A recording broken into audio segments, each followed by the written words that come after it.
ہے وہی مالک ہے، تو اسی کا تسلسل اور خلاصہ سمجھ لیں یہ آخر میں آخری سورہ جو ہے قرآن مجید کے جو بڑے احکام ہیں، تو اس کی پہلے تلاوت کروں گا، بہت اہم ہے۔ قل اعوذ برب الناس ملک الناس الہ الناس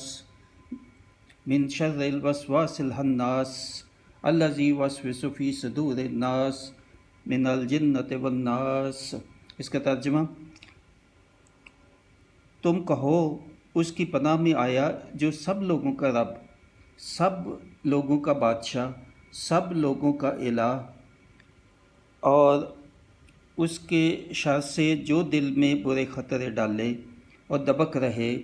وہ جو لوگوں کے دلوں میں وسوسے ڈالتے ہیں، جن اور آدمی۔ تو بہت اہم ہے